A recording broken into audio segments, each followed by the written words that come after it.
Howdy, howdy, fellow movie watchers, and welcome back for another edition of the Wisco Movie Watchers podcast, brought to you by PTE Creative. As always, we are your hosts, Evan Davies, Dylan Davies. Dylan, are we returning to the big box office series today? Yep, we got an anniversary episode today. Anniversary. So it is the 60th anniversary of this film, so we are watching Yep. The Sound of Music today from 1965. A movie that, admittedly, I don't know if I was dreading this episode, but I wasn't exactly, I did want to ask you, yeah. I wanted to ask you, is this the first time you've seen it? This is the first time I've seen it all the way through. There were moments in the movie Okay. while watching it that I was like, yeah, I've seen this before. Or like, obviously, when it starts, I'm like, oh, I've seen this, because everyone's seen that first iconic shot of Julie Andrews on top of the mountain. Everyone's seen that. But then, I've definitely seen at least a piece of the Von Trapp family performance towards the end. I've definitely seen them hiding in the convent, nunnery, whatever the fuck you want to call it. Yeah, at the Abbey. At the Abbey. I've definitely seen that before. And I want to say somehow I think I've seen them hiking into Switzerland. So I was like, yeah, I've seen this movie. And then as I was watching, I was like, nah, I haven't seen this fucking movie. Like, I've seen bits and pieces and thought I've seen a lot more. So I think I'm about to blow your mind right here. I fucking love this movie. Yeah, because it's a great movie. I mean, there's a reason it won Best Picture in 65. I don't want to get swept up too much. It could be a top 100. It used to be on my top 100. I really love this movie. For someone who is a self-professed not big musical guy, I was floored at how much I liked this. I was floored by that. But it's like one of the most pleasant movies to watch. Like, that's like the best way to describe it, is just pleasant, because there's nothing, like, even though it's like kind of about Nazism a little bit, it's not like going deep into those things at all. It's never going, hey, should we go deep, have a deep dive into the moral ambiguity of the Nazis or anything. No, it doesn't do that at all. No. It's just like, no, the Nazis are assholes, and that's all they're gonna be in this movie. The Nazis are assholes. I don't want to be one. I'm getting my kids the fuck out of here. That's all it is. It's very black and white. Yes. But I fucking adored this movie. I don't know what it was. So I was telling Dylan this in our 3-minute conversation as we're getting everything set up. I had a really strange day. I'm still on my journey of filling in all these holes of movie history I haven't seen, or just movies I think would be interesting that I haven't seen. Yesterday, the quartet of movies I watched was Sicario. I ended my night with Sicario. From The Sting. From The Sound of Music. I started my day with Heat. The Al Pacino, De Niro thriller. I don't know if it's just because I was so bored in that movie or not. And I was like, I'm watching 2 3-hour movies today. It's going to be a big day. Mm-hmm. I watched The Sound of Music. This movie flew by in comparison. Like, you still know you're watching a 3-hour musical thing. Yeah. But at the same time, I was just like, oh, this is flying by. Where I remember watching the first hour of Heat and being like, oh, I've got to be at least halfway through or something. I was like, I'm not even an hour in. What the fuck? Oh. This movie's so goddamn long. I don't love Heat as much as a lot of people do, so I see your point there. Well, the thing is, the reason I was watching Heat is because we are prepping next week. We're going to start unveiling the best action scene tournament that we're doing for the show. Mm-hmm. And so we're going through lists, and I'm going through stuff, and a lot of the movies that are talked about in these lists of best action scenes of all time, and we're just trying to round it out. And I was like, oh, Heat, the bank robbery scene. I was like, okay, I'm going to watch that. I'm going to watch Heat. Also, I've heard so much about Heat. It's one of the most frequently talked about movies on one of the podcasts I listen to that isn't a movie podcast. So I was like, okay, there must be something to this. Mm-hmm. My God, I was bored out of my fucking mind. Yeah. Yeah, like I said, I don't love it. I I actually like Public Enemies more in terms of Michael Mann movies, which Yeah. is actually I would say a very unpopular opinion, Oh yeah. but yeah, I don't love it that much. But that is quite a day in terms of different genres. Right now, it's whatever's available on a streaming platform is what I'm Yeah, watching. I used to do that a lot in college on my days off. I would just watch random ass movies, didn't matter what kind of themes or anything. Yeah, I didn't. I used to love doing that. Yeah, I think it's awesome because then you don't necessarily prep for it. You prep in the I want to watch a movie. So you're in that headspace, but you're not in a headspace of like I want to watch all sci-fi movies or I want to watch all action Yeah. movies or whatever. Right now, my modus operandi is, hey, it's leaving Netflix in 5 days. I'm gonna watch that now or Yeah. whatever. And I it was simply started with, oh, we're judging these action scenes pretty soon. Let me see if this is gonna even warrant a seed. And Heat was meh. And then I'm Sound of Music. I'm like, okay, 3 hours flew by. This movie was such a pleasant experience, as you said, to watch. Yeah. So, just covering the box office real quick. It's kind of difficult to actually pin down the box office because before 1977, studios were not required to actually like divulge any box office numbers. Just so weird. So, so it's on Box Office Mojo, they only listed as 159 million. Yeah, But then on other websites, they say that that 159 million was only the US and Canada box office. And then they said that the worldwide box office was 286. So I don't know which one it is. It's either 159 million or I 286 mean, it million. made fucking bank. It had to because this is such a, as you said, a Oh no. universally easy movie to watch. Okay, it had a budget of $8 million, which I mean It, 1965, it's a big budget. that's a big budget. But when you think it either made 159 million or well over 200 million, that's an insane return on investment. Well, also that you didn't have the marketing budgets to match. Like that's a big thing where people Yeah. don't understand now. Oh yeah, you were still doing like the staggered releases where like didn't release it nationwide or anything. You did it in different markets throughout the year. Well, you had that. Plus, on top of that, you had movie trailers and movie posters in very, very specific places. You did Yeah. not have the internet. You did not have television commercials the same way you do now. Television at the time was 3 to 4 channels based on whatever your rabbit ears could pick up. You did not have even an early cable system at that time to say, oh, well, there's little specific markets that can get 12 channels. But you didn't have Yeah. that. And And word of mouth was actually something that existed back then. Whereas correct. nowadays it doesn't exist at And like all. obviously you had newspapers and you had magazines, but look at something like what was it's the Amazing Spider-Man 2, the second Andrew Garfield Spider-Man.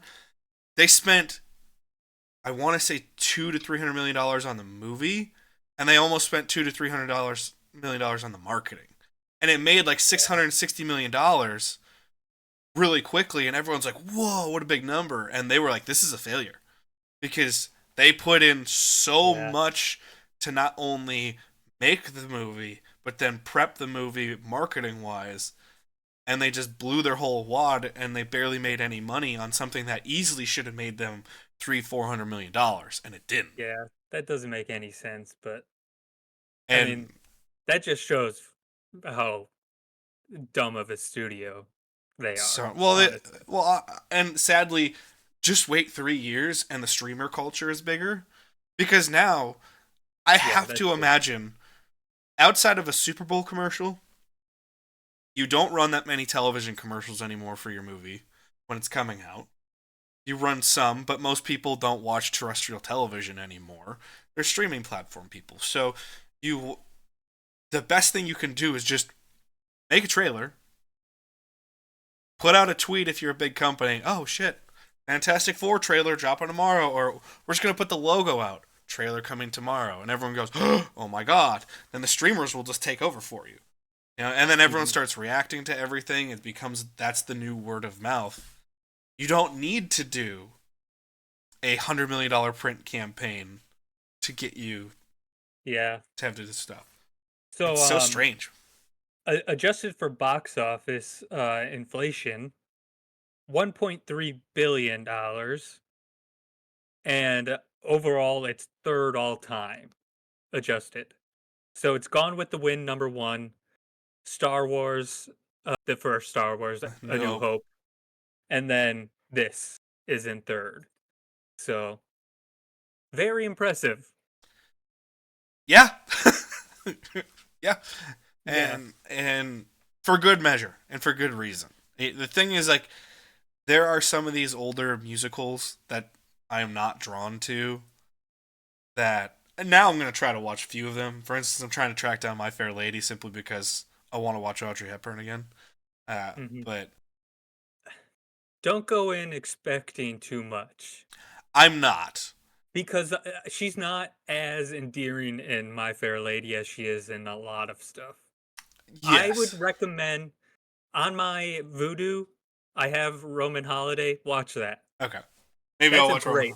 I'll watch That Roman she won Holiday. an Oscar for that movie actually, It's and more so. that's my favorite Audrey Hepburn. It's more so. I have a coworker who she's currently going through college, and I always enjoy talking movies with her, and now I'm even critiquing her papers from time to time when she's writing. She's like, "Hey, you know what you're talking about?" I was like, "Well, theoretically, sure." So I'll read some of what she's written about a movie, and then we just talk movies all the time when we're together and have a chance to speak. So she's like, "Oh, My Fair Lady is one of my absolute favorites." I was like, "You know what? You always talk to me and really It's want to a value my opinion, or show that you're invested in our conversation. Let me try to watch this. Let me try to see what's up." that's also another 3-hour movie, just so you know. Yeah, but I'm not. The thing is, run times Also, don't frighten yeah, me. you're also gonna be you're pretty much just knocking off the Best Picture winners because that's 1964. I know. I'm kind of doing that right now. I got The Sting. I got from '73. I Yeah. had. Honestly, that was what I was trying to do. Sicario was simply a.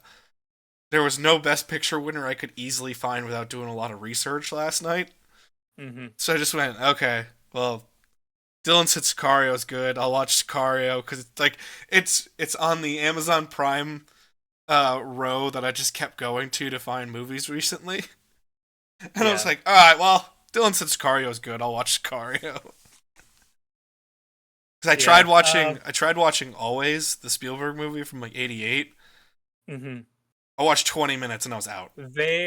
That's definitely like his most sentimental movie. It's like overly sentimental, and that's Spielberg overly sentimental, which is already sentimental. So Yeah. it's like, yeah, it's a little bit too much. Yeah, I have never quit a Spielberg movie in the first 20 minutes, and I quit. I can't do this. I'm done. And like, I am a mood watcher, but I'm watching all kinds of romantic stuff right now. It's not as if I'm shooing. It's not like if I'm hiding away from stuff and just don't want to be in an action place or something, you know. Hmm. And I was just like, this movie's also like Yeah. daring pilot Richard Dreyfuss doesn't really like do it for me. Yeah, that movie has a lot of problems. so that's why I watched like 20 minutes of Always, and I was like, fuck it, I'm just gonna watch Sicario and just be done with it. Mm. Because I wanted to keep the string going, because Sound of Music was so good that I was like, okay, I've heard The Sting is great. I'm gonna watch The Sting. Okay, I ordered dinner, sat down, watched The Sting. I was like, okay, this is a good movie. And I just wanted to keep watching good shit, and a lot of it just wasn't available for me. And I was like, ah, fuck it, fine. Yeah, I mean, just go on my Voodoo. There's plenty to watch. Oh, I know. um, let's get into the full Oh, note. yeah, so I didn't take any notes while actually watching the movie. I only took little tidbit notes of research, so we can just go through your notes, Yeah. uh, and then Well, you can clearly tell where the movie had me from, oh wow, this is pretty good, to where I was hooked, because my notes just trail off. Like oh, okay, that's I good. That's a good sign. yeah, I have the I I don't have that many notes. Like usually, I at least have a full page to a page and a quarter of notes. And then a Mhm. movie I have a lot of things to say about, I usually have almost 2 pages of notes. This is the only amount of notes I have for this movie, and it's a little shorthand, like, oh, that's good. And what scared me a little bit was, I'll just talk about this in general right away.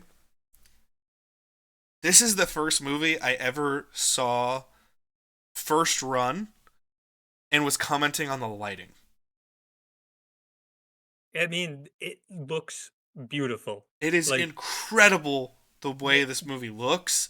that's one of the things that I wrote down is, like, I wanted to shout out the cinematography, it's Ted McCord. Yeah. Like, I wanted to shout that out because I was like, there's just something about the '60s that it just looks so perfect, and it's to the point where it's like, How can we not even do this now? yeah, and it's like because of what I was,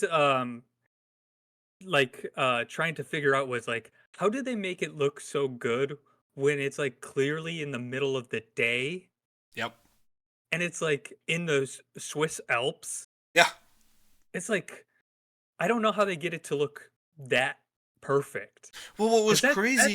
that's a difficult thing to do. Well, so we'll jump around the movie. There's this scene where it's the first time she takes the children out. She's made them the new clothes and all that kind of stuff. By the way, we shouldn't have to say spoiler alert, but if you're watching this, I'm sure you've seen The Sound of Music. 60 years old at this point, right? Mhm. There's the scene where she takes them out and about through Salzburg, and then they end up on the mountain that she always, or one of the mountains she always goes to when she's kind of a loner by herself trying to figure out the place in the world, right? And there's a scene where I couldn't tell if it was like a really good matte painting or if it was outside, but then I saw how much the grass was moving and I was like, there's no way you can fake that in the 60s that well. Mm, uh, I mean, it's pretty impressive how much they could do back then on a studio, but I think a lot of it was actually shot in Yeah. I think it's mostly shot in Germany, actually, Yeah. not in, Austria. Austria, but I know that, wherever, like, mansion or, that the place they are in, that's actually in what's the city they say they're in? Salzburg. Yeah, that's actually in Salzburg, and Interesting. I was looking at the pictures of it. My god, it looks amazing. Oh yeah, Like, they spent their money well on that estate, trust yeah, me. when that shot where it's like, it's looking out over that lake, and there's the 2 statues and the mountain in the background? Yep. Like, those 2 statues are still there. It's like the mountain is just, like, the perfect background for it. I mean, it looks amazing. It's truly something out of a fantasy story of aristocracy or something of that nature where you're like, And well, and this is that's where just important people live kind of yeah, and thing. that's just built-in production value, like Yeah. But the thing is, like, I had a couple notes at the start of, like, God, the production design's so good. But then I had to change it where I have one was just the sets are incredible. Because they're just in these beautiful, yeah. old world, high decorated, high detail areas or Yeah, places that are just like, and thank God those places didn't get destroyed during the war, yeah, because like, so much like, Germany got bucked during the war. yeah, I mean, it was their own fault, let's be yes, honest, yes, it but was. I was gonna say, y revise the statement. I know what you're trying to go for, but wrap it up no, with a like, bow. no, because I just saw a restored video, that was restored with AI, um, of Berlin after the war. Those buildings just got fucking destroyed, Well, they and I fire. was like And I was like, yeah, that's what you fucking deserve I mean, doing they that they shit. But destroyed half the fucking continent. Like, think of yeah, how beautiful the countryside of France is, right? yeah, And they were just exactly. like, nope, nope. Yeah, all the beautiful architecture of Europe just wasted. Yeah, and as you said, it's amazing. This is only 20 years after the war that this movie's being shot, Yeah. right? And that abbey that they're shooting everything in, Hmm. just the detailing on the handrails, the detailing on the organ, but nothing's so over the top that you're like, okay, it's a little too opulent. Yeah, It's and they just I love so how beautiful. I love the placement of the entrance to the abbey too, where it's like right along. It looks like a villa almost Hmm? because it's right along that little roadside, Yeah, and it's like right along a cliff too. It's like so gorgeous. it's beautiful. So the sets are the two sets that they're working with the most are obviously the Abbey and the Mansion. They are impeccably gorgeous. Hmm. Just so good. It's absurd, right? Yeah, I believe the interior of the Van Trapp estate is a different place, I want to say. Part of it might be a set too that they actually built, but I don't remember. The only one I remember was the one I actually looked up, and they said it was in Salzburg. Yeah, That's but the one I remember. yeah, but the sets are incredible, and obviously, as you said, the cinematography. I'm glad you said in the '60s because I shared this with Dylan previously, but I just recently watched Lawrence of Arabia for the first time, and Lawrence of Arabia and The Sound of Music do the exact same thing to start their movie. It's just grandeur. We're gonna show Yeah. you the most beautiful natural shot of the area that we're working in immediately, so you Hmm. immediately know the place that you're in. And Yeah. those first couple shots, I was like trying to, and the thing is, what impressed me was I was actively trying to find holes in it. Where now I've done enough traveling around the United States where I can tell where they can cheat in places. Or like, okay, Hmm. if you went to Yosemite, you could cheat some of the European Alps Yeah. with like Yosemite, right? And I'm like, I think, and I was like, no, you can't fake that one. Like, you can't fake that one. Yeah. It's too good. Uh, and then the other thing I wanted to shout out about Ted McCord is he also shot. I'm actually sure you've seen it, East of Eden. Oh, of With course. yeah, okay, sure. I You know I I've said tracked down my boy James Dean. You know that. yeah. I assumed you watched it because James Dean, but I wasn't 100% sure. But I was like, those are like two very opposing ideas. Like you can make pretty much anything in the Swiss Alps look amazing, Yep. but he can also make like very rural America look gorgeous too. Boring Like rural America. Not like Montana rural yeah, America. We're exactly. talking Kansas Yeah, flat. the farming America. Yeah. Yes. The heartland where we're from, America. Where the thing is this, like, even Wisconsin compared to the majority of the Midwest looks stunningly gorgeous compared to a lot of the Midwest because at least we have hills, we have variation between, forests and and wild grounds and and moraines and things of that nature to farm fields where middle America Yeah. there's a lot of just it's Yeah, so flat and it's a goddamn cornfield or it's a field with one single tree in it. Like that's it. I just wanted to shout that out. Like he's not just doing like making something that already looks beautiful, making that look beautiful. Right. It's how do you take something that doesn't have natural beauty to it to many people and make it Yes. beautiful.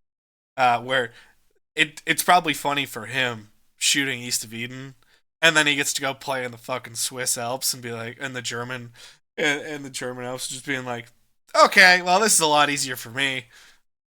Mhm. Cool, like it's it has to feel the same way as like the quarterback that finally gets a couple pieces on his team. It has to feel like Matthew Stafford going from the Lions to the Rams when they win the Super Bowl. He's like, oh Yeah. wait, you can just accrue a team and we can actually win a Super Bowl. It's like, yeah. Hmm. It's like, but I've been doing this with nobody except one giant receiver for my entire career. He's like, well, now you have multiple receivers and you have a team that can block for you and all this kind of stuff. That's essentially what it is, which is really interesting to see. Again, to talk about it, the opening shot is just gorgeous. Going through, it's just the fucking It's grandeur iconic. is Like beautiful. the so I wrote down this because I was reading about it while watching the camera operator Paul Beeson.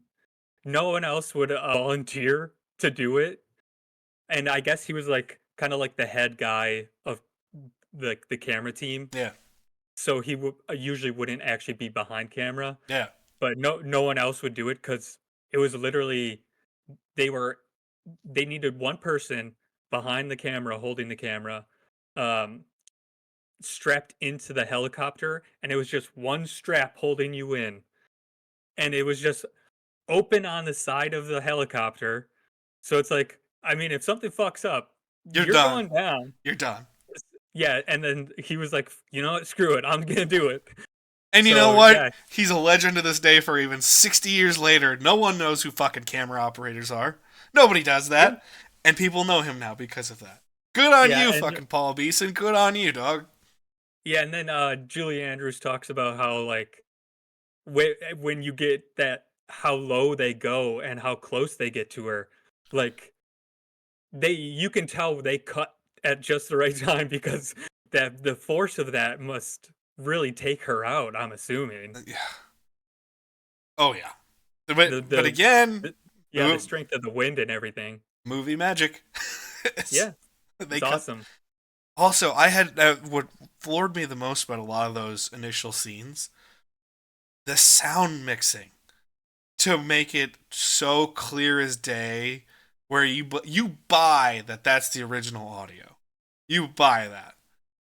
Well, that's one of the things I really love about those older musicals. Like I get why modern musicals a lot of times they try to like record the live music on the set Yeah, and stuff, but I just feel like you lose something with that because you you don't get like the perfect audio. There's a realness to it, but I'd rather almost it be just perfect. Like I'd rather that. I think it's all dependent upon what you're doing, and I think if you got real audio, obviously Yeah, from the top of the mountain, it I wouldn't have suppose, worked. You know, yeah, I suppose it depends on the story. It really does. Yeah. because here, if you try to do, for obvious reasons, if you try to just do, oh, we're gonna record the original audio of Julie Andrews while she's singing on top of a mountain with a fucking helicopter going over the top, it ain't gonna sound good. No, definitely not. Whereas, or even the shots where they're not using the helicopter and they're just, they've got traditional crane operations or whatever. And That's another thing about the whole thing of recording it live is it really limits the shots you can do yeah, because you need to hide the mics and everything. yeah, So, yeah, I never thought about that aspect of it. So that's another reason I don't like it now. yeah. But also, I'm just not a fan of the modern musical in general. I Yeah, I don't remember the last one I really liked there's that much. what's crazy to me is watching The Sound of Music justified every thought in my head I've ever had. Where I was like, I'm not usually a musical person, but if you took me to a musical or a stage production, I'm usually really invested in. I really like it. Now, Yeah, I've only ever been to same. Broadway once, but when we watched Hadestown on Broadway a couple years ago, 5 minutes, I was like, yeah, I'm in. Let's just because you're just watching talent and you're watching production Mhm. value and all these things, and you're watching the story unfold. It's the same thing with Sound of Music, where here in modern times, I think it's really interesting where this episode's being released right the week after this current iteration of the Oscars comes out. And then Amelia Perez and Wicked are both musicals that are nominated for, and I wasn't wowed by either that I saw. Where Wicked, I was like, it's good. Like that's what I gave it. I was like, it's good. Mhm. And Amelia Perez, I quit after 20 minutes because I couldn't handle the sing talking. I hate that. It's a pet peeve of Yeah. mine. I absolutely hate it. I'm okay if it's used in very sparingly. Yeah. Yeah, I think the last musical that I can think of that I actually really liked was Sweeney Todd. And that's just because it's so stylized. It's Tim Burton, baby. Yeah. Yeah, actually, one of the things that really surprised me about this movie when I did the research was how young everyone is. Oh yeah, Julie Andrews is 28 when they filmed this, and she and doesn't then even look 28. She looks younger than that too. Like, Christopher Plummer is 35. So like, we live in a day and age when 28-year-olds are playing high schoolers sometimes. Like, not sometimes, a lot of the time. Yeah, yeah, like it's so refreshing to see just like young adults playing young adults. which is hilarious because one of my notes is the 16-year-old Yes, is it's like distracting because she's 21 at the time, and I'm like, that's a yes, grown ass woman. That's not a yes. 16-year-old. And that's another thing about old movies is usually they do the opposite. Usually they have like Jimmy Stewart he plays someone who's supposed to be like college age Yeah, in It's a Wonderful Life, and it's like no, he's a grown ass adult. yeah. He's like in his mid 30s. Well, But it's fun. It's so distracting sometimes. Where, for instance, I think I've talked about this on the show. My wife's family, their Christmas movie is White Christmas. I know Mhm. every goddamn detail about that movie because of how often that movie is watched during the Christmas season when we are all together. If White Christmas is just on repeat until finally everyone tires out and I can watch Nightmare Before Christmas before I go to bed on Christmas Eve or Christmas Day, whatever the case may be. And like Dean Martin, or not Dean Martin. Fuck, who is it? God, it's gonna drive me crazy. It's old Blue Eyes. Oh God. And now, Bing right up. Crosby? Yes, thank you, Jesus Christ. Um, like Bing is older than the general. That's like supposed to be like this big like figure than him, Mm, and like you can clearly tell it, and it's clearly like gray hair dye in the guy's like bad gray hair dye from back in the day, and the mm, guy's hair to be like, oh, what an old general, and you're like, pretty sure Bing's older than that, or like mm. Rosemary Clooney's so young in comparison to Bing Crosby, you're like, they're, I mean, Bing's a little bit older than, you're like, no, he's decades older than Rosemary Clooney, or even the the the granddaughter in that. Like, I think she has a relationship with her grandfather in the movie in like real life or something like that. Yeah. And you're like, that's just there's a weird level of ick to all of it. Yeah, old Hollywood, it's a weird thing. It's a real weird thing. Where in this, they're all pretty young and youthful, where traditional Hollywood, the Christopher Plummer part would pretty much be played by someone in their 40s. Very established, and Christopher Plummer's Yes. not established at this time. I mean, he's getting there, but he's not like Yeah. He's definitely more iconic in his later yes, life. Cause like when I picture Christopher Plummer, I picture him as an old man yeah, with a mustache. absolutely, me too. I do not see him as this, and I was very pleasantly surprised when I Hey, was like, oh. did you recognize Detweiler? Goddamn right, my boy from Young Frankenstein. I Yes, I saw was his wondering if you face. were gonna recognize him. It drove me insane for about 10 minutes.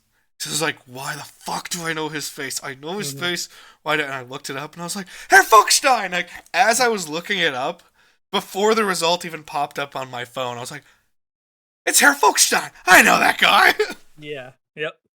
And I immediately, this movie, it was like getting the Michelle Yeoh bonus.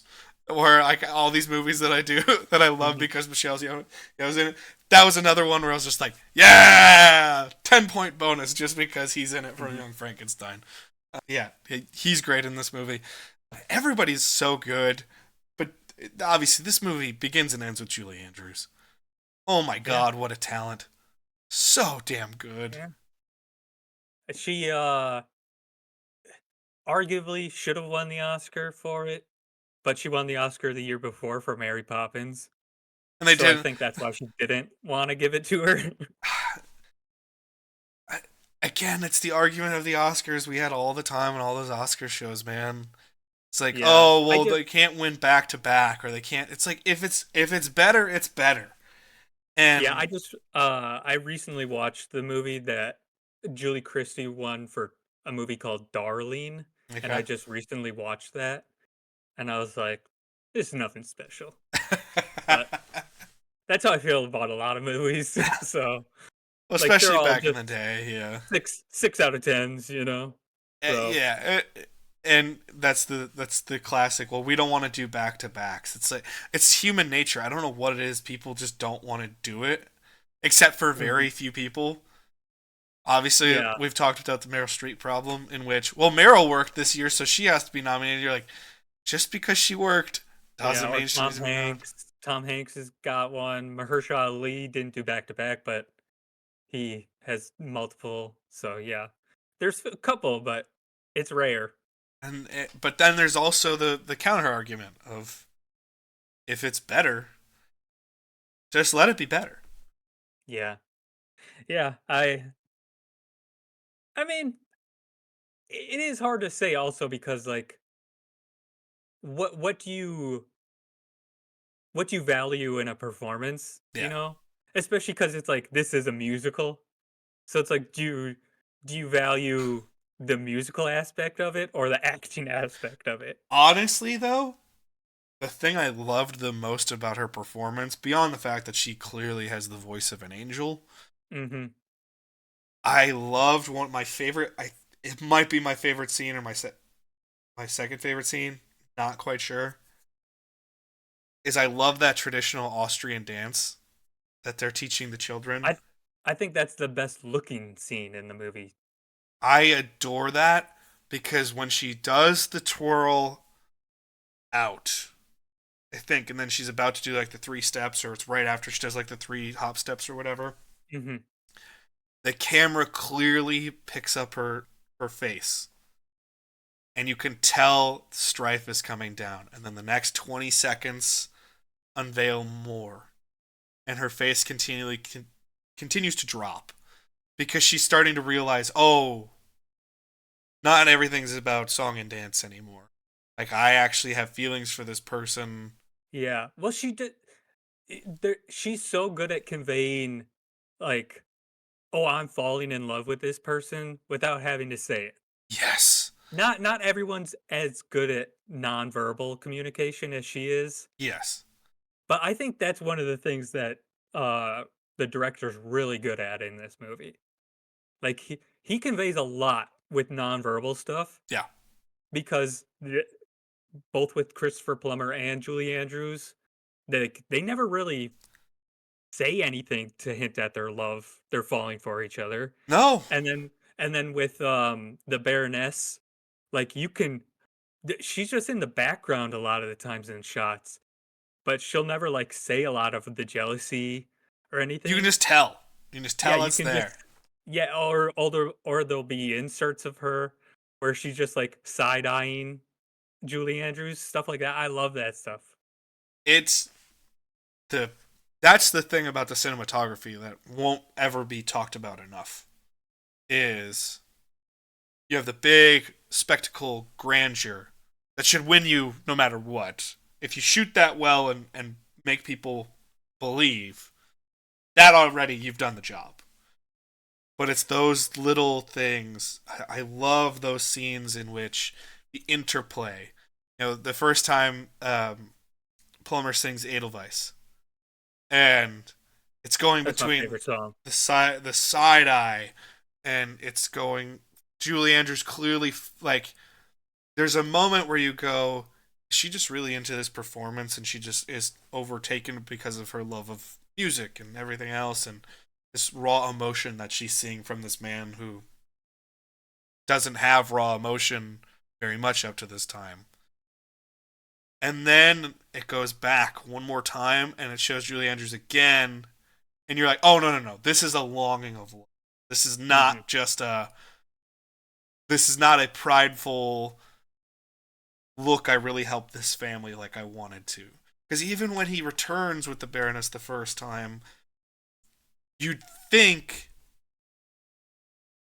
that the way they were playing it in a modern storytelling version of this, she would already have some sort of inkling or feeling shown when he returns with the Baroness and they're in the canoe. They would already have that there, but they Yeah. don't do that. She's very clearly like, "Oh, hello, I'm so happy you're back," and "Oh, the Baroness is here. I'm so happy to meet you." And it's not bullshit. It's all Mhm. very sincere. In a modern musical or a modern movie, they would not do that.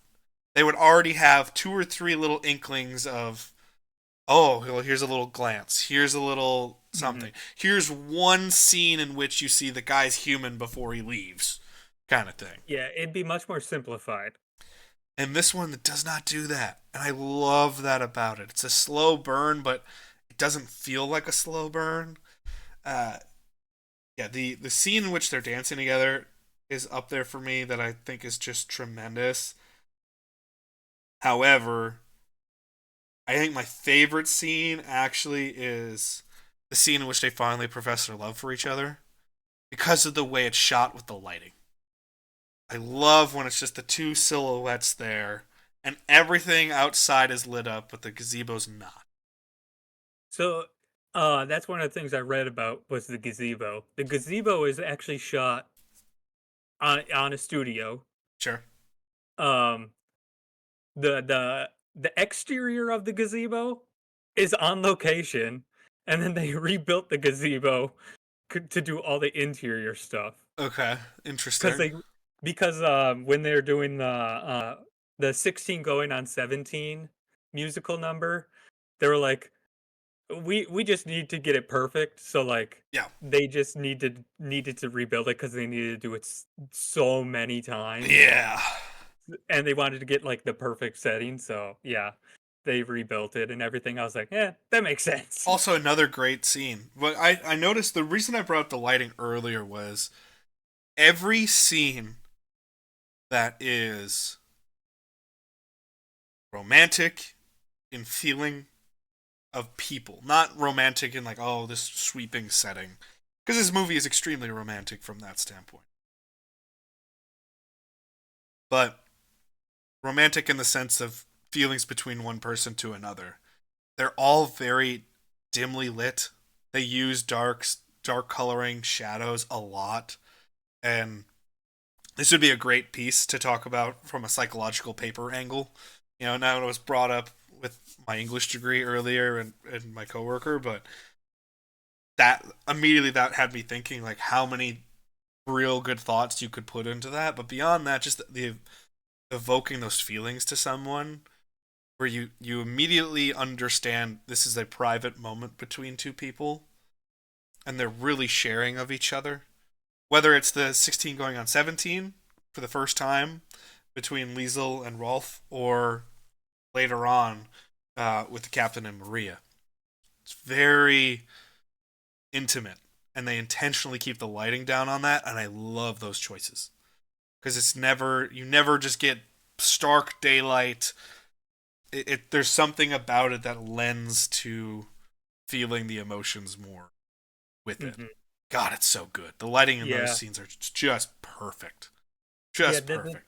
The thing that I always think about with Robert Wise, who is the director, is I don't know what it is about his movies. There's something about his use of color that makes they're so like rich and opulent, Yes. but they don't look realistic is the weird thing. Like they always look a little bit like Oversaturated. It's a little. yes, It's just that one punch of color up where you just yeah, go. There's something. they're oversaturated in I think a really good way. Yeah. Cuz I really like it. And like because the sharpness isn't there with like obviously because these aren't 4K or anything, which is a Yeah. good thing in my opinion. Um like because the sharpness isn't there, I think it just makes it look all the better. Yeah. Cuz like West Side Story, which he did what would that be? 4 years earlier, which he also won an Oscar for. um, it has the same like use of color where everything looks so oversaturated Yeah. and it looks so awesome. And that bump in color brings everything to this vibrant life that I really enjoy. That I just think is incredible. And Yeah, there's a couple shots here that are just so good. yeah, the color in particular that I always jumps out is like the blues, Yes. like Obviously with the eyes too. The eyes just pop. the blue in like the dress that Julie Andrews is wearing, and then like the red always looks like very deep red, Yes. and it looks really really beautiful. Oh, it's gorgeous. It's got a painterly quality that's brought to life. That I really appreciate in the color, the saturation there. Yeah, and everyone's skin tone just looks like perfect, Yeah, you know? yeah. It's just the complexion. They've never had a flaw in their life ever. Exactly. Like it's Everyone just looks like perfect dolls. yeah. It's insane. The only other shot that I really wanted to talk about was it's after I think one of the most touching scenes in the movie where he tells Julie Andrews to leave after they've had their argument where she just tells him off the entire time and she's right. I love that little slip. That's enough, Captain, or that's enough, Governess. Yep. Where it's like, oh, no, no, no, no. He already knows. She's the one making the call, not him. Which I love that. But then he hears the children singing to the Baroness, and it's almost like it's the only time I've ever bought into a movie more where the power of music and sound Mhm. unlocks someone's soul. Because most of the time I see that and I'm like, okay, it's fun. Whatever. If I like the movie, I'll go with it. If I don't like the movie, I'll shit all over that moment. Whereas in Mhm. Sound of Music, it's the first time that I see it and I just go, this works perfectly. The sentiment, and then it's like unlocks all these feelings that he's repressed for years. And it works just, there's such a sincerity to it, as you always like to put the sincerity there, where you buy it. You buy that, oh, wait, I really do need to value my children. And this Mhm. is bringing something out of me. But I love the shot afterwards, where she's going up the stairs, and it's positioned perfectly. It's very Romeo and Juliet on the balcony, where he's just pleading with her, please, just stay. Just stay. And I love that the shot's beautiful, because it immediately puts you in this old, very romantic place. Like, as I said, Romeo and Juliet, where it's just, even when the two are not in love, the Mhm. story isn't there yet, right? But it's abundantly clear subconsciously, oh, these two are getting together. And not Yes. only are they getting together, we want that to happen. And an audience just keeps going, please, please, Yeah. please let it I happen. mean, it's a That classic shot's story. awesome. Haters to lovers. I mean, yeah, and it's classic story, but beyond that, just the shots, as you said, it's the nonverbal cues, the visual storytelling of it all, of that scene in particular just caught me. Where I just went, that's perfect. If I ever made a shot that good, I would just be Mhm. like, hey, check out this shot, motherfucker. I mean, there's like so many shots in this movie that are like truly iconic. Yeah. Cause like you look at any movie montage that like people will show at the Oscars or something, and you could literally show like 10 different shots from this movie Oh yeah. that and it would fit. Like, Well, I remember the Marcus Theaters Dylan and I grew up going to in Oshkosh, Wisconsin. They had this giant mural wall. It had to be at yeah. least 50 feet long, if not more. It was a Hmm. mural of, it was like an oil painting style almost of all these moments from movies. And Yeah. sure as shit, you know damn well that dead center on that thing was Julie Andrews spinning up in the fucking hills, just being like, the Yep. hills are alive with the sound of music. And even as a kid, not knowing anything about that movie, I went, well, that's the sound of music. Like, as you were Yeah. saying, it's just, there's so many iconic things from this movie. And when you watch it for the first time and are ready to digest it, it's perfect. It's so damn good. Oh Yeah.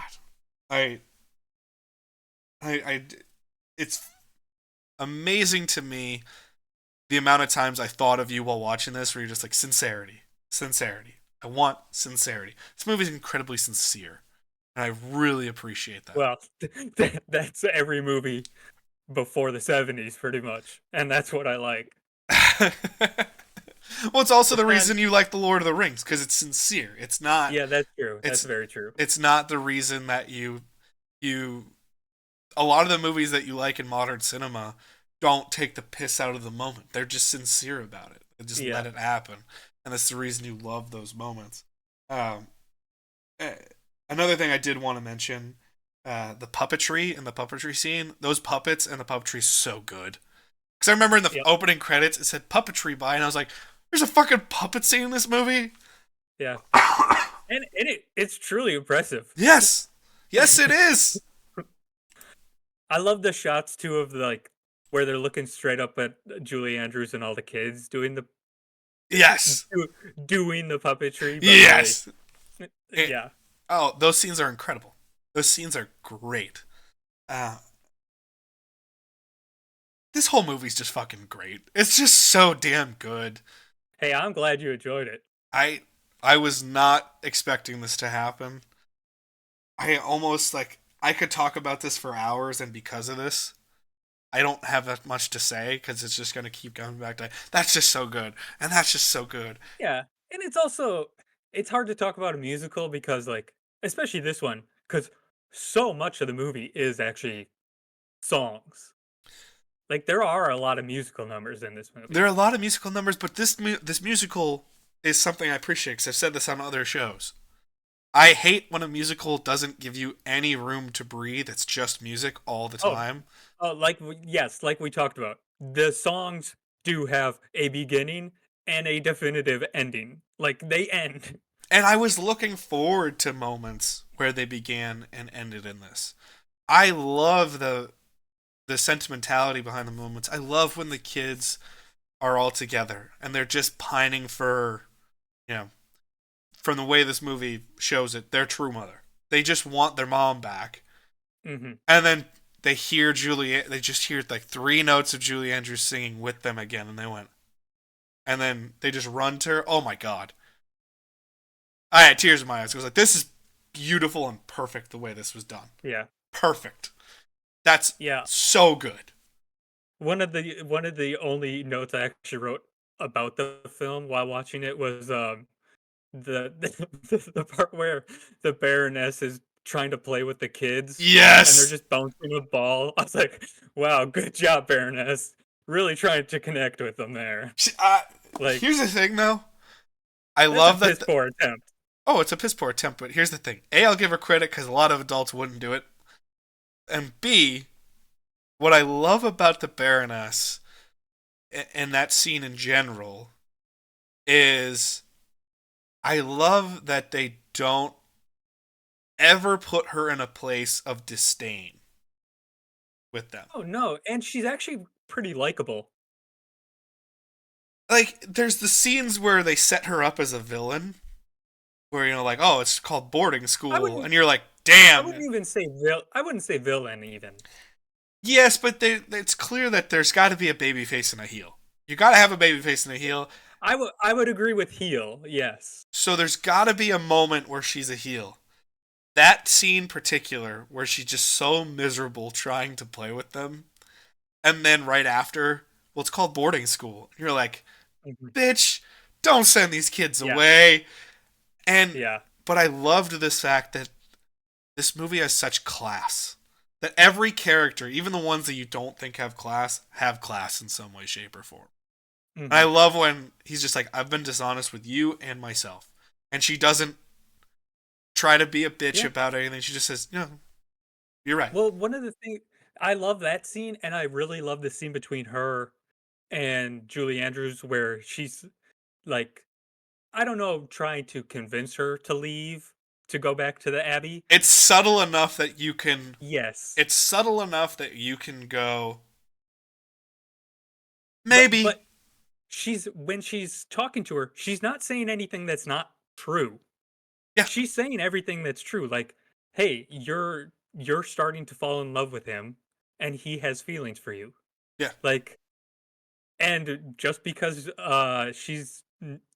Julie Andrews is not comfortable with that, that's why she decides to run away. yeah. So it's like she's not actually pointing out anything that's not true. Yeah, she's not trying to say you're a fucking homewrecker, get out, or Yeah, she's you're not. ruining this for me. Nothing. She's not trying to force her out. She's just trying to create a dilemma, a personal dilemma that might force her out. There's still that's where the heel comes in. Yes. But she's not dastardly. How dare you heel? Yes. Yes. You still get this icky feeling where you just go, Mhm. that was underhanded. Yeah. Come on, why would you do that? But But at the same time, you understand it. yeah, I also do feel bad for her at times because I'm like, I mean, she's kind of like in a relationship with someone who is starting to feel feelings for someone else right in front of her. Like, there's the couple scenes.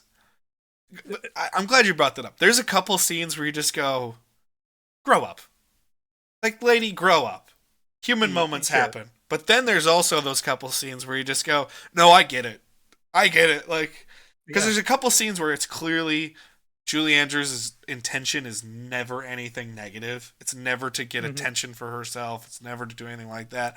Like, when they do the whole puppetry thing, and she's clearly just annoyed at the end, and she's like, oh, I don't even know if you'll make a great nun or whatever. Like, you're just like, fuck you, lady. Like, Yeah.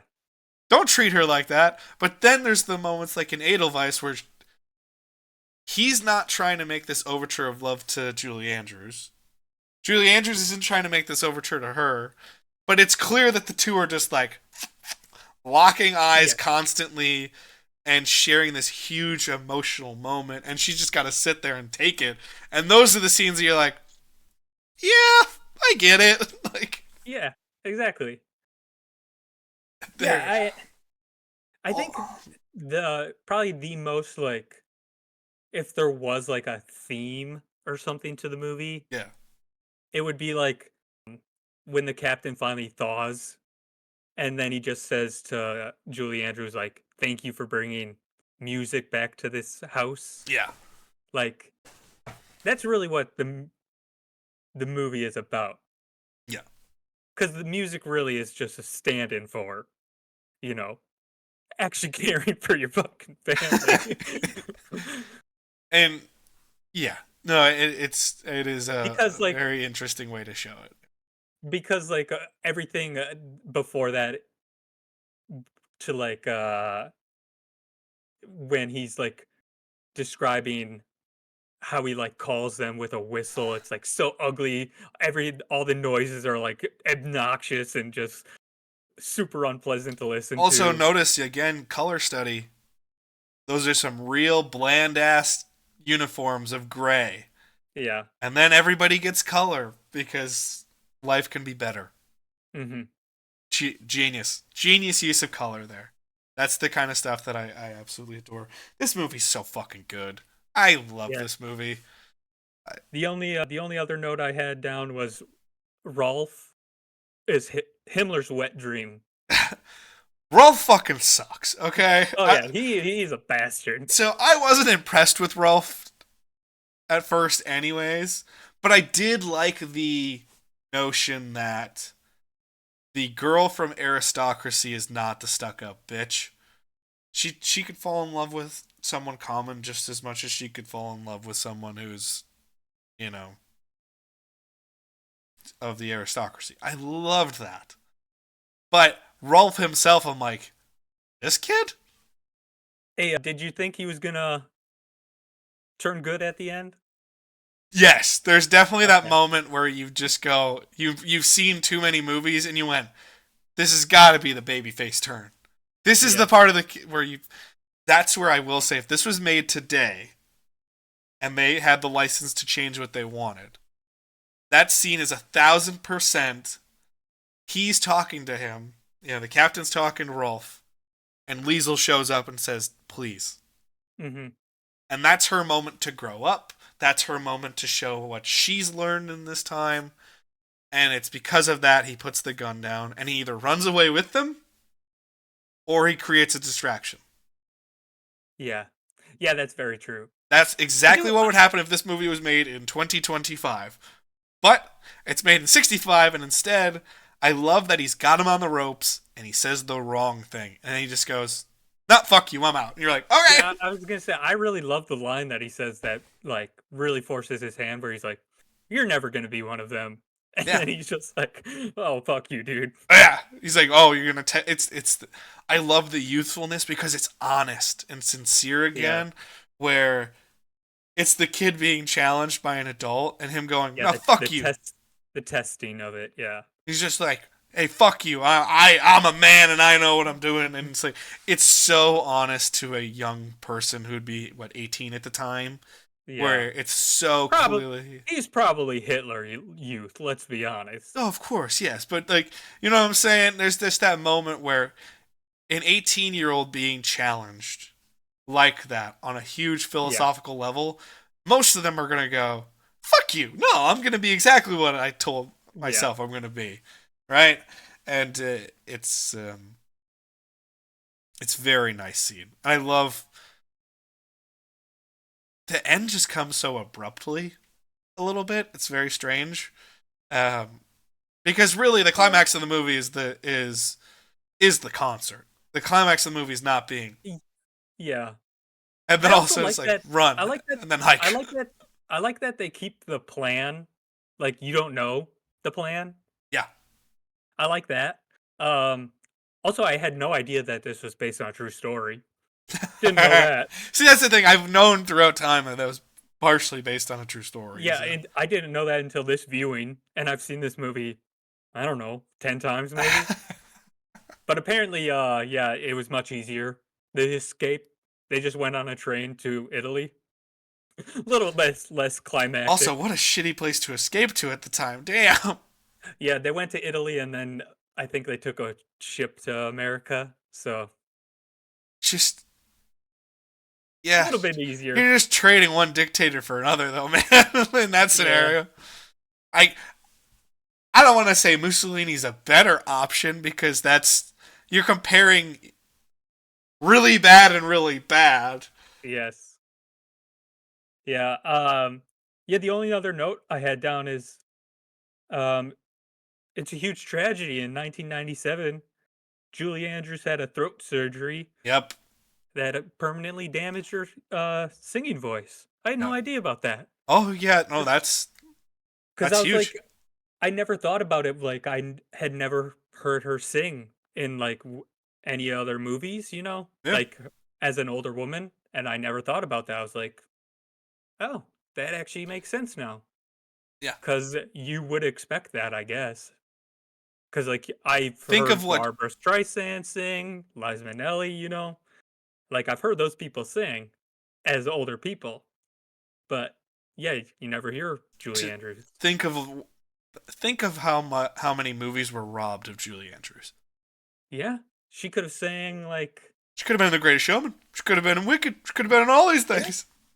Yeah. Well, she could have sung in Shrek. Yeah, she could have. But Shrek 2, I think. Yeah, ironically enough, her biggest voice performance of the last 20 years is in a superhero movie. I don't know it. You know the Karathan, the big fucking monster in Aquaman? That's Julie Andrews. In the first Aquaman? Mm-hmm. When he has to get the trident and he has to get the king's armor? Yeah.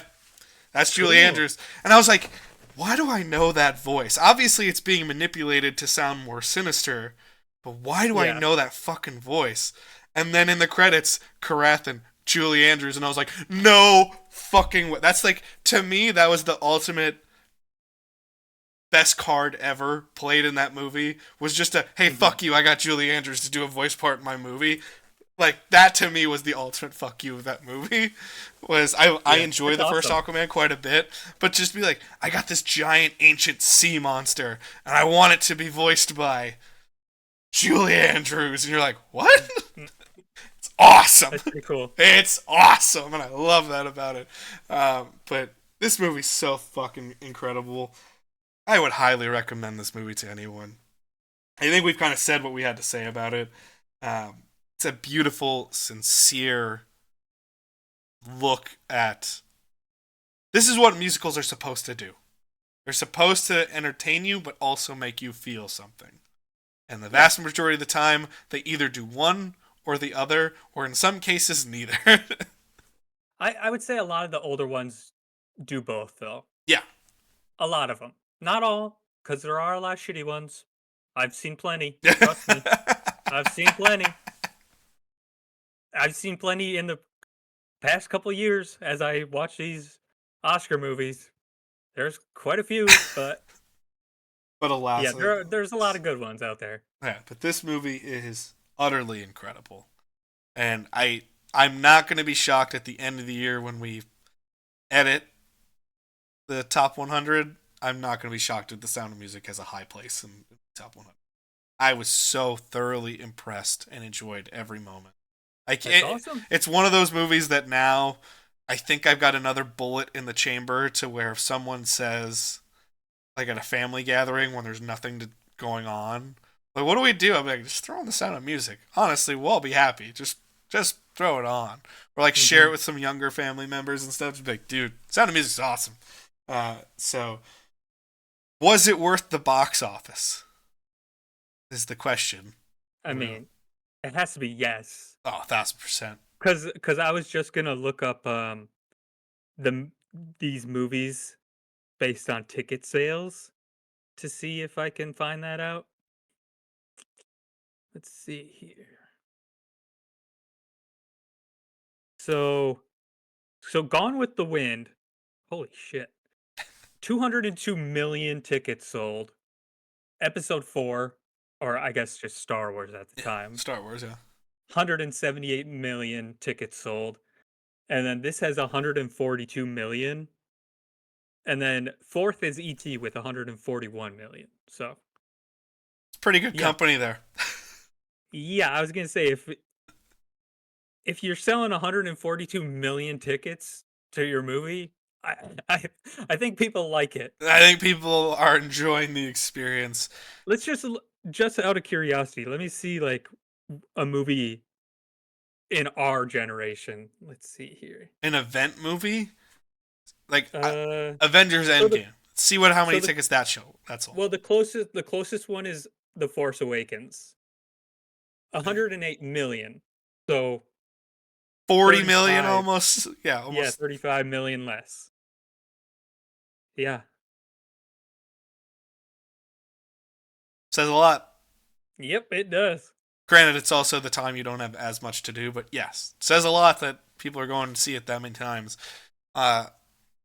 Obviously, we said it's worth the box office. Is it worth the rewatch? Obviously, I would say yes to that. Yeah. I'm looking forward to watching The Sound of Music again. Yeah, I think most people have probably seen this at a younger age. Yeah. Like with their family. But I would say, yeah, it's definitely worth a rewatch as an adult, too. It's just worth a rewatch in general. It's damn good. So damn good. I would like to say, I started watching some of the Ringers movie podcasts. And they're like The Big Picture. And they're doing their drafts and things of that nature. Mm-hmm. I would like to do, when we're getting close to the end of the big box office, like a big box office draft of what of the movies you would take in a draft for that. I would not be shocked if The Sound of Music would be high on my draft board. Like, no, I need that. That needs to come to my team to be a part of this draft. Because I'd have the most lopsided thing ever, because it would be like, I want The Dark Knight, I want The Sound of Music, and I want Back to the Future, and I want this. That's what I want. Of the ones we've watched, it's definitely in the top. Like, because we've watched The Exorcist. We've watched Phantom Menace. It's either The Dark Knight, this, or The Exorcist. It's not a bad trio. It's pretty damn good stuff. What are you talking about? We had Batman Forever in there. That was so good. Spider-Man 3 was awesome. What are you talking about? Some of us on this side of the table certainly didn't lose their shit at that one. What are you talking about? So let me pull up the random number generator. We do need a rando one because we're gonna do a lot of anniversary stuff. As you do that, let me pull up the calendar here for us. Sorry to anyone who got a black screen going from there, but April we do not have a big box office at all coming our way. May we have a chance in May to do one, so maybe May. Yeah, we'll do one in May. We've got a couple in June just because of anniversary stuff. So we've got our fair share of things here that can be big box office. But give us a random number. We got 2006. So we're going to be watching Pirates of the Caribbean, The Dead Man's Chest. It won't be the worst movie we watch. It won't be the best. It won't be the worst. I actually enjoy that movie, so I'm okay with it. Little Davy Jones, can't go wrong with that. Great CGI. Great CGI from ILM there. Hey, it holds up. I'm excited to watch that because that's got to be the one I've rewatched the least. In my even including the lesser two afterwards. Like I have it's not great. I have a soft spot for On Stranger Tides simply because they just go, just let Jack Sparrow just do Jack Sparrow shit. So that one I'm like, okay, well that's the things I enjoyed the most in the originals. So if it's just a movie with him getting to do that, cool. But it's clearly not that good. I've only seen the fifth one twice, and I almost wish I'd never seen it twice. I saw it once. Probably will never again. It's not good. But at World's End has to definitely be the one I've rewatched the most. Then Curse of the Black Pearl is probably second on the watchability. So hey, I love the first one. They're great. In my top 100. You do love Curse of the Black Pearl being in your top 100. Does not shock me whatsoever. But that is our show for the day. And would you be shocked, people? We didn't even go an hour and a half. So we're growing as podcasters. Look at us. We're growing. But that is going to do it for the show. Stay in touch wherever you can. Find us YouTube and Spotify. Get ready for the Best Action Scenes Tournament, which is going to be crossovers between the ONETA Show and the Wisco Movie Watchers podcast, which is going to be a heck of a lot of fun as we do our own March Madness tourney. Stay tuned for that. And if you are still in Oscar mode, you can go check out 25 years of Oscar history, and now it's broken down by every single year instead of single episodes as well. And that playlist is available on YouTube as well. So check those things out. More than anything, go watch a great movie. Go watch The Sound of Music. Go love yourself. Peace, love, and hugs to you all.